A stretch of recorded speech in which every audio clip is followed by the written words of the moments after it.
Hey everyone, Ricky here, and this is going to be a recreation of my artist talk that I did this past Saturday at the More Free Public Library in Newfane, Vermont. So I did an hour talk in the beautiful gallery space, and I recorded it, and then when I got back home to edit it and share it, I realized I had not turned my microphone on, and the way this microphone works, it disables the camera microphone, the iPhone microphone, so there was zero sound. So the video was unusable, which I was like, okay, no big deal. However, I got feedback from people saying that they really enjoyed the what I presented, and they suggested that I just re-record it. So that is what I'm going to do. I had zero script, so I am just going to go through what I went through, and hopefully I am inspired to share stuff that is as informative as it was on Saturday. So what I'm going to do is I'm going to go through a series of paintings that starting from like some of the first paintings that I ever did, and I'm going to talk about what was going on with me as it relates to painting and what I was feeling with those paintings. And that's what we're going to do. The first thing I want to do is I want to give you a little bit of background about me, in case you don't know it, with a few things that uh, affect my painting. So I grew up outside of Boston in a town called Burlington, Massachusetts. I was a very artsy, creative kid. I was into painting and drawing. I remember one year for Christmas, I got the Crayola art set that had like watercolors and pastels and tempera paints, and I just thought that was the greatest thing ever. I also was doing a lot of like creating shows and plays with my neighbors. We had a very creative neighborhood. I also did a lot of drawing in class. Like we would have like drawing contests, and I usually would do, pretty well and maybe like win them and stuff. So just very, very artsy kid. And then in fifth grade, I fell in love with science. I had a science teacher named Miss Letitia, and I remember her explaining um, atoms. Like we talked, I guess it was the beginnings of chemistry, and it was electrons, protons, neutrons. And I thought it was absolutely fascinating because I am such a curious person, and I love to understand. I have a need to understand how everything works. I can't fully embrace something at just face value. Like I really have to understand the underpinnings. And science for me was that. Like I realized there is this whole language in this whole part of the world that I get to understand. So I had an interest in science, and then at the same time, I started getting picked on a little bit for being artsy. Not a lot, it was nothing major, but I was sort of like, ugh, I don't need that. I'm passionate about science, so I'm going to pursue science. So I became like more science and math focused. I went to school, I got a degree in engineering. I found that very fulfilling, learning about all of that stuff. And then I went out into the workplace. And then as I got into the workplace later on in my career, I was into internet consulting, and I was a project manager, and I was the spreadsheet guy, the spreadsheet guy, the project plan person. And I was working on projects where there were creative components to the project. There were technical components like developers and databases and all that, but there was also people that were in creative roles, such as copywriters and visual designers. So they were all having these creative conversations, and I was stuck being the project manager. And more importantly, they didn't see me as creative. They saw me as the spreadsheet guy. And that really, I didn't like that. And that didn't feel right. I didn't feel like I was being, I don't know, this is like a strong word, but being like true to myself. But ultimately, I decided to make some changes. So I decided that I wanted to be a painter. I was very specific. I wanted to be an oil painter. And now going back to the science thing, I am not someone that could just get a canvas and just play around with colors and brushes and just do what feels right. I had to understand how everything worked.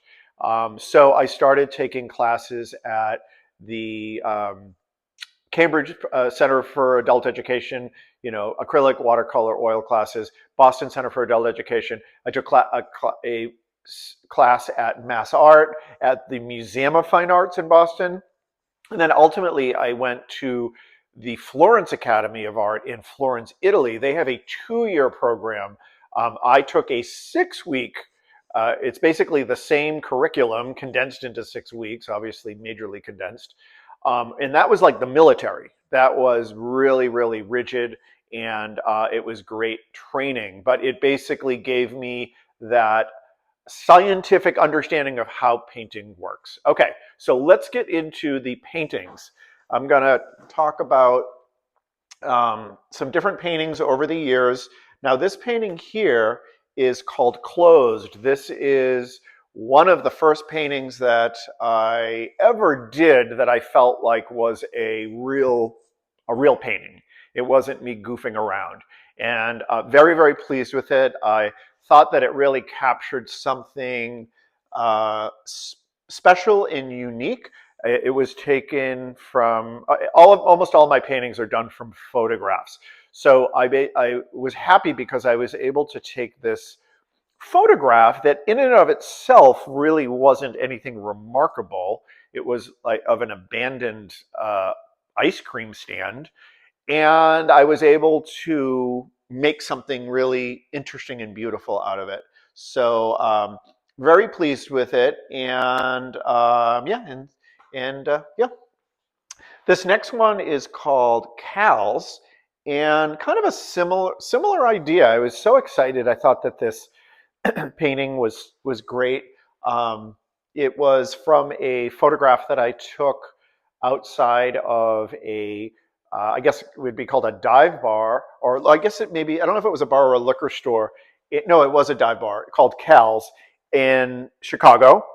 And what I loved about this painting was there was like a homeless person passed out in front of the structure, and this is in the block that this is in is not, it's not a great block at the time. And what I liked about this painting was I couldn't help think about this sign that says Cal's Liquors. And at one time, the person who owned this business had such hope for the business that they invested to buy this sign. So everything was about hope, and I'm assuming positivity and hope for the business. And this obviously had to be a decent area that people were investing, even though it was a liquor store. And they maybe had a party to celebrate our new sign, our new neon sign. And I kind of felt like I was able to capture that history from long ago combined with the not so great situation that this place is. So that's something that you can do with painting that I could never do with photography, is express something like that, which was really fun. All right, so this next one is, so this is interesting. I don't think that this is a very, I don't think it's a great painting in terms of technically how it's executed, but so I was probably not happy with it when I did it. I think this is just done on a piece of canvas paper. I don't have it anymore, but it's looking at it now, it's actually, it's really good. I actually do like it. I think I can separate the execution from the way this makes me feel, and the composition is really interesting. And looking back at it now, I actually feel much better about it. So that is really interesting. If I had to redo this painting now, I probably maybe would do it a little bit better, a little different rather. But yeah. All right, so this one here is from a photograph that I took in Japan at a train station. And this was very ambitious for me in terms of, the level of detail that is in this. I think it's a great painting. I love how it has a sense of movement. It has a sense of action. And then it has that still green clock right in the middle, which is really interesting. Yeah, I'm pretty happy with this. You know, again, there's probably some things that I probably would do because I was doing this from a photograph. Um, Cameras are going to capture stuff differently than the way our eyes do. And there's a sense of depth that I probably would impart into this. As you get further away, colors get less saturated. They tend to gravitate towards blue. Shapes are going to become less defined. And that's what you normally will do in a painting to give a sense of depth. Because I was and a lot of times a camera is not going to capture what I just described. So because I was sort of copying a photograph, I think there could have been a sense of depth added. So I'm being like my own art teacher right now, giving but it's a great painting. And then this next one's similar. Like I think, you know, I think that the execution of this, I probably would execute it a little differently today. I mean, I did this painting in 2013, so that's 12 years ago. But I think it captures something really special. It is from a photograph that was taken in Old Orchard Beach, Maine. I did a ton of paintings based on photographs that I took in Old Orchard Beach, Maine, and early on. But yeah, this definitely captures something different. I think my sense of composition is pretty solid on this. But yeah, this is great. And I know, actually, I know who owns this painting. Cool. And then, oh goodness. Okay, so this guy here, uh, I love this painting. I'm such a roller coaster fan, and this is of the Coney Island cyclone. And this is the view that you would get as you were entering to like the ramp to enter the cyclone to ride it. And this roller coaster was built in like 1928. So I can't help but think that this is the view that like millions of people have had over the years, you know, when they were riding their first roller coaster. They were looking at this and like really scared and apprehensive, but full of excitement. So that's something very special to me.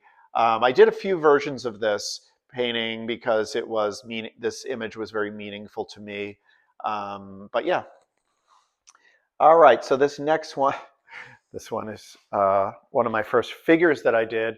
This was from an image that I took in Provincetown, Massachusetts, right on Commercial Street. And I ended up like meeting these guys that I was hanging with. And you know those little, I forget what they're called, these little snappy things. It's like, I think it's like pebbles and gunpowder wrapped in paper, and you throw them and they snap. Well, they were having a fight with them. And this guy, Leon, was like, you know, avoiding it and avoiding the snappy thing, and I think he was getting ready to throw one. And there was just something about, he's very handsome. He was like 21 years old, really handsome, and he's got a beautiful full body. And it was just such an interesting image with the light. And I love that I was able to capture something really special in this. And especially for being just starting out, I'm really pleased with this painting. And I think his ex-boyfriend bought it, which is kind of odd because they were ex-boyfriends at the time. So it always seemed odd that I probably would never be buying photographs of my ex-boyfriend. But anyhow, so I love this painting. And I think, oh, and here is some, here is like a sketch that I did. I do a lot of sketches. I used to do more when I first started out because I didn't have a lot of my skill of painting wasn't I wasn't as confident. It wasn't a level. It wasn't a matter of confidence. It was a matter of actual skill level. So I would have to do a lot of more drawings to really get my brain around what the story was and what the shapes were. And yeah. And here's another one. Okay, so this guy here. So pretty much any painting that I do that is from a photograph. Almost all of them are from photographs that I took, with a couple exceptions. This is one of those exceptions. This is an image that showed up on Facebook that somebody took with their phone, and it was someone I knew. And I asked them, can I use this and make a painting? I just thought it was so interesting. And this is a foggy night in Provincetown, Massachusetts, looking down Commercial Street. Yeah, this is another one where I was doing it from a photograph, and again, the camera captures something different. Like a lot of the stuff that's way in the center of the painting, like those lights in the distance, they shouldn't be that white. If I had to redo this over, I would make them appear to sort of go, I would reduce the value of them, or I guess increase the value of them and make them less white. But I think I was probably, being a little copy. But this is really beautiful. Yeah, it's really a great painting. So yeah. A lot of these a lot of them you don't appreciate at the time. When you do them, you can be, I would not say critical, but you're so close to them. Sometimes you just see the things that don't work. And that's not how your painting is, you're supposed to review a painting and how it makes you feel. And I think it's hard to relate to it that way when you're like spending so much time creating it. So I'm looking back at a lot of these and I just think that they're maybe appreciating them better. Okay, so this guy here. So I currently live in basically Bellows Falls, Vermont. I've lived here for the past couple of years. And I used to come up to Vermont all the time when I lived in Boston, when I had a corporate job, and I was part of a ski house. And I used to, for the most part, we hung out with the people in the ski house. It was 14 guys, or the people at the ski mountain, which was usually like tourists or people from like New York that would be coming to Stratton Mountain or something. We never really interacted with people from Vermont. So I didn't have a sense for what it would be like to live in Vermont. And we're talking about me coming up here for a lot, like at this point, 7 years I'd been coming up here. And I just didn't have a sense. I knew it was beautiful, but I didn't have this sense. But then friends took me to a place called Bellows Falls, Vermont. And I went to the village and I immediately thought, oh, I could live here. Like this is a village with coffee shops and art galleries. And it's not, Bellows Falls is not related to the ski area. It's like a regular village where people who have jobs that are unrelated to tourism live. So I had never been to a place like that in Vermont, I don't think. Anyhow, I got activated. I took all these pictures. This is one of the pictures that I took. And I did a painting of it. And this building is still there. It is a abandoned gas station. And I remember I posted it on Instagram or Facebook, and I used a hashtag Bellows Falls, Vermont. And Charlie Hunter, who is a artist that lives here, who I was a big fan of, commented. And he said, that building is right across from my studio. And I was very excited. He did not say that he liked the painting, but he did say that it was right across from his studio. All right, the next one is, okay, so this one is, I think this one looks better as a photograph, like the picture of the painting. I don't think this painting looks as good in real life, but whatever. I think the idea of it is really solid. This was a little tricky to get the, so obviously this is it's called the fan turn on a roller coaster. And it was really difficult for me to get these angle of this curve right, because if it was off by even the slightest, you wouldn't understand what was going on. Like it didn't read properly, which I wouldn't have thought. But yeah, so it was a lot of work getting basically the drawing on this locked down and accurate, so that the viewer would understand what they were looking at in a way that it wasn't uncomfortable. and this really does work. So yeah, it looks great. This next one was a painting. It just never worked. I think the idea of it is solid. I think the composition is really interesting, but it just never worked as a painting. And I'm sure I painted over this, which I do a lot, but I just wanted to include it to just share that sometimes they don't work. Yeah, this one here is really interesting. I Yeah, this was kind of a bold painting to so that I it because it's kind of it's a ice cream stand or like a hot dog stand in Provincetown, and I don't know. I think it's kind of hard for people to understand what they're looking at, but I know what I'm looking at, so I think it's pretty good. But it did sell though. This painting did sell, so I do like it, and yeah. Okay, so one of the things, so when I went to the Florence Academy of Art that I talked about, so one of the way the program works is you start with drawing, and the first part of drawing is about capturing representing the proportions and relationships of what you're seeing on the canvas. And then when you get into like value, which is like light and dark, that's generally that was done as like blocks of shapes. So you wouldn't be doing like gradients or anything that, or you're not doing blending. Like you're making a shape of a particular value of pencil, and then you color that in.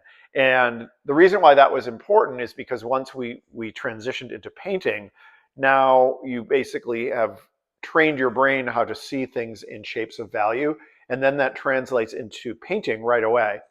So this is an example of, I did a drawing, a drawing, which is the lower part, which I was really trying to capture the shapes.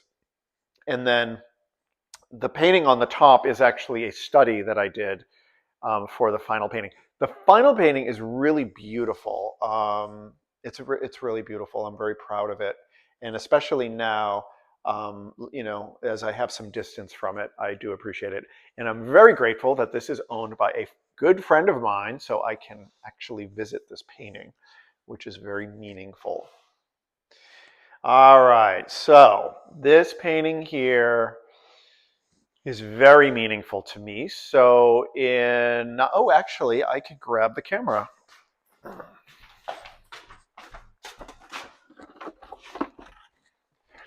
So in 1953, my dad was in the Korean War, and he was in the army and was stationed in Europe, and he purchased this camera right here, which is a Braun Paxset camera, and he took all kinds of photographs all around Europe.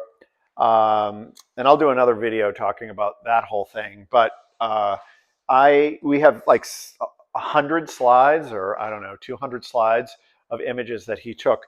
And one of them, and I did a bunch of paintings based on his images. And this is one. So this is a picture he took from all of his army buddies playing spades, and I could tell because there's two images of this shot, and the other one you can actually see the cards. So they're playing. I was able to tell what card game they were playing. They're playing spades, and then some of these guys show up in other photographs that he did, and most of his photographs were not of people. They were of, and my dad was a little bit of an introvert, so it wasn't like he was taking photographs of his buddies posing. It was mostly of, places, tourist spots. But he did take a few of his friends, and this is one of them. And I absolutely love this painting. This is in my bedroom. This is not for sale. It is very meaningful. It means a lot to me. And then here's an example of like a study that I did. I talked about doing shapes. And if you look at this is, me just basically doing broad brush strokes uh, to to indicate the composition and indicate the main darkest values. And this was done on, that's paper, so that's not like on the canvas. I did that as a study to get myself warmed up, kind of like a practice run. All right, so here's a painting that just did not work. This is from Halong Bay in Cambodia. I think it's Cambodia or Vietnam. I should know this.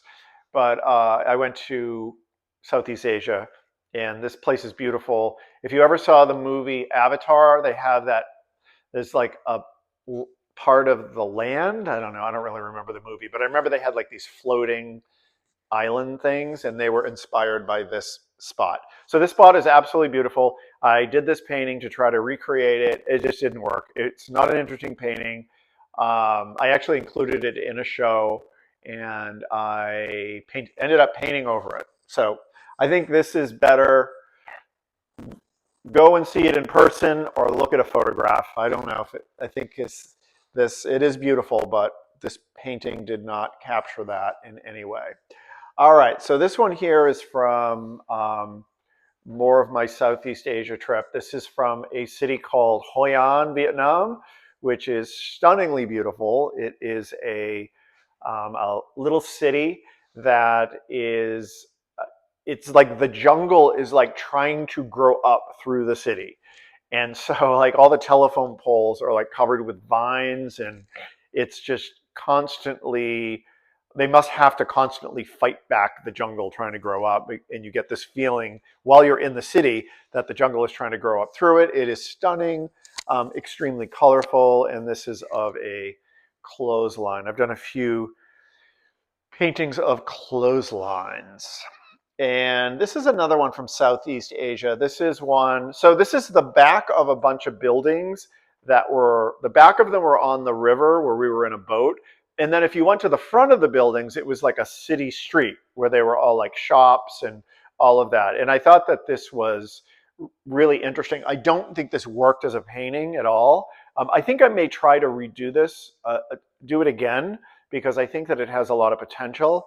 I'm not sure why this didn't work. I ended up painting over this, but yeah. All right, so here's an example of, sometimes a painting doesn't have to be really complicated to be effective. I think this is a beautiful painting. I think it's very touching, and there's, from a execution standpoint, it's very simple. It's like a simple little poem. And here's a sketch that I did trying to capture the shape of the tree. And this was from a series of photographs that I took in Carabasset Valley, Maine, which is where Sugarloaf Mountain is, where my friends Robin and David live. And I visited them and I did a bunch of paintings from that. This is I don't know, I was just trying to fool around with abstract art. I did a whole series of these abstracts with no real thought, honestly. I just kind of played with it. I interview people on my podcast who oftentimes they're abstract artists, and they're always like, I just do what comes out of me. And I was kind of like, well, I don't do that. Like I'm not, I wish I could do that, but I can't. So I think I tried, and like, this is what came out. So I ended up selling these I gave all the money to charity to, I think the name of the charity is No Kid Hungry. And yeah, I gave all the money to charity, and then I moved on away from abstract. All right, so this guy here, this is a really beautiful painting. And it's interesting because I don't recall, I had this in a show, and I don't recall getting a lot of positive feedback on it, which is okay. But yeah, I think it's really a great painting.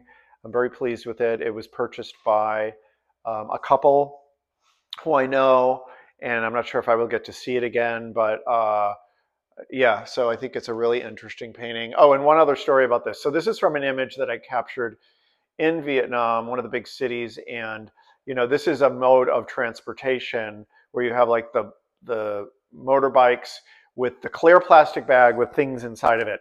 And one of the things that I saw one time was a guy had this scenario, except rather than balloons, there was bags, and each bag was filled with water and one goldfish. So it was this giant collection of bags with a single goldfish, and it was visually stunning. And I did not capture with my camera. Maybe I could challenge myself to try to recreate it from memory. So this is part of my motel series, which was a very successful solo show that I did in Chicago. I think I sold every painting from this series.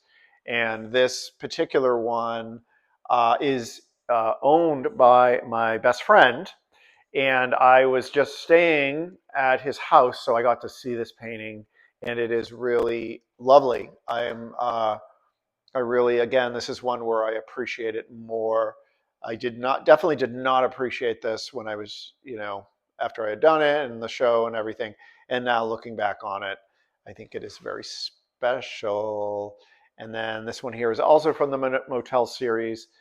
This is from a motel that's like right in downtown, the Loop. I think it's called the Ohio Motel or something, and it's mid-century. It's really interesting looking, but it's still there, and it's right. I mean, it's right across the street from the McDonald's flagship store, which is like a big tourist McDonald's. Not the McDonald's global headquarters, international store. That's another whole thing. But the flagship store, it's right near there. Okay, and then this one here is really nice. This is part of I did a series of paintings about like gas stations and auto repair places. So, but yeah, so you can see if we look back at like the first paintings that I did, I can see I'm much more comfortable. I can see that I have become much more comfortable with paint and applying paint and being. I think the first few that I shared, there's a tension. You can feel the tension in the artist. I can see the tension that I had because there was just so much on the line. I had given up my career to start painting, so every painting was. I don't know. It was just a level of pressure of perfection, and I don't know. And then something like this, it just feels more relaxed, and I was more relaxed. I was having more fun, and it's just so interesting that comes through on the canvas. And before I started painting, if I heard someone say that, I would be like, that is a load of bullshit. Like, what are they talking about? Seeing something more relaxed, but it is 100% true. Okay, so this one here is, this is a painting that I sold, and I regret that I sold it. I wish I had kept it. This is an image of my dad took with this camera at Oktoberfest in Munich, Germany in 1952 or 53. And this is in one of the tents. And it is a woman, a young girl. This girl's very young, and she obviously has a snake. And then there is the carnival barker. And it's just, I just love this painting. So it's so incredible that I was able to redo that as this, but who knows? I may reach out to the person who owns it to see if I could buy it back. But anyhow, all right. So this is from my portrait class at the Florence Academy of Art, and so the way this was done is this model. So I had like my easel like right here, and then the model was like, it was me and another student, and Ernesto, and then we had the guy was in between us, and he was right there, and he was there all day. I think it was probably multiple days. Like that was his job, was to be a model. He didn't speak any English, and he had a very, he had a great face with a lot of. He was very thin, and so he had a lot of like, nice cheekbones, and you need like that's really good material for doing a portrait. He was great, and yeah, so I did this, and the other thing is in Florence, Italy, because painting is, it's such a big, I guess, industry. Um, there's tons of models, and like they have handlers. So it's not like the model just shows up. It would be like there would be the model and their handler, and it was really awesome. We did a bunch of we did figure drawing. There was a figure. There would be a figure model that would come every Thursday night, and then you could go and do that. And then we also had a model for us for a week. So this person held the same pose for 4 days. So it would be Monday, Tuesday, Wednesday, Thursday in the morning. So it was for 4 hours. And then, but they would have a break. So they would hold the pose for 30 minutes, and then they would get a break, and then they would come back and they would hold this pose again. So we actually had all that time with a single pose, which is an incredible way to learn how to draw, to do figure drawing. And then, okay, so this guy here, this just never worked. I think it has such potential, but I just couldn't. It's an interesting photograph. Maybe it's just meant to be a photograph. So this is a picture of the lighting and some of the tracks of the Galaxy coaster at Old Orchard Beach. So the Galaxy coaster is a like mass-produced steel coaster that were made and installed all over the world. They don't make them anymore, but and this is just the lighting, and I don't know. I thought it was interesting. It just never really worked. And then we have this guy here. So yeah, I don't really know if I'm not really sure what I think about this painting.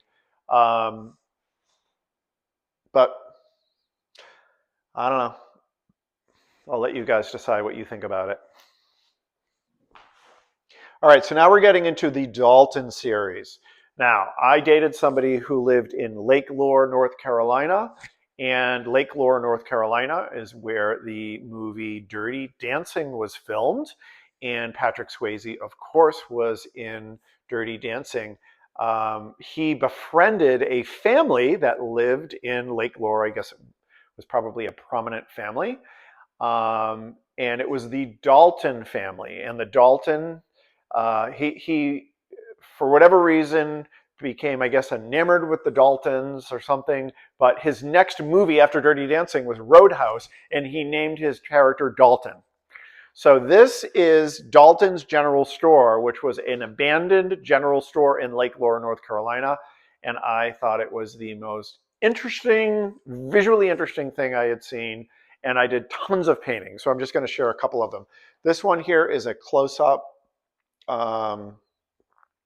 I think this one here is a painting that I left in my friend JR's basement. And I left a bunch of painting. I lived with him for 3 months, and I left a bunch of paintings in his basement and then moved on. And he took them all and framed them, and he decorated his house with he now owns them, I guess, all of these paintings. So this is one of them that he now owns. This is another one. I did another version of Dalton's, and I did this as a print, which the quality of the print, what is the name of the printing company? Oh, I should give them a shout out. I think it's OCO Designs, and they're in, I think, Wheaton, Illinois. The quality of this print is unbelievable. I'm not selling it anymore because whatever, I'm just not selling it anymore. It's unbelievable. Like I only sold like 2 of them, but it was gorgeous. The paper was gorgeous. It just looked, it exceeded any expectations I had about doing a print. It was so incredible. And then here's another view of Dalton's. This is a full view. So interesting, the shape of those pumps and The lighting is just fascinating. And then, oh, and then this one here, this is a quick study. I think I did this in like 35 minutes. And it is oil, I believe it's oil, it might be acrylic on paper. And it was awesome. And I ended up framing it and selling it at, I think we sold it at I worked at a gallery in Chicago, Hofheimer Gallery, and I sold a few pieces there. I think this was one of them. It's really great. And, you know, this is an example of, you can really see the painter coming through here. Like, I don't know, I was having fun and I really let go in doing this, and you could see that. And I mean, I think that's one of the benefits of, not that they're that related, but like photography versus painted imagery, like being able uh, to see the artist in the painting as opposed to, you know, just capturing a photograph. And then this guy here, Morning Coot, this is still available for sale. I am a bit surprised that this has not sold. I think it just looks like something, well, people got a lot of positive feedback on it. And, but yep, was part of my show that I had in Brattleboro, Vermont. And then this last one is part of my abstract series. So I mentioned that I experimented with abstract many years ago. I started taking piano lessons about 2 years ago, and learning piano really, it kind of changed how I viewed art, and it just really shook my brain up. And because piano music is all abstract, it inspired me to do abstract art. So I did a whole show of abstract art, and it was called Semitones. And I think it was 12 paintings or 10 paintings, and I had them on display at Main Street Arts in Saxons River, Vermont. And you know, I wanted to do a show of abstract art as opposed to just including a piece, you know, like a one-off piece, because in a show of representational art, because I didn't want people to think, I wanted to make a serious statement that I was serious. This is a part of me, so that if it shows up in a show, people aren't surprised. So anyhow, this is one of them. And then that's it. So I will, and then obviously this talk was done, and here's a view of the current show. So this is the current work that, the latest set of work that I have done. And as you can see, things have evolved over the years. Okay, well, if you're here to the end, thank you for hanging out. This was an hour. And, you know, like I said, I wanted to redo this because this is probably 80% of what I said in the original talk that I did, because I was answering questions from people. So that kind of had some other things that we talked about based on their questions. But hopefully you found this, well, if you're still listening, then you found it valuable. All right, bye everyone.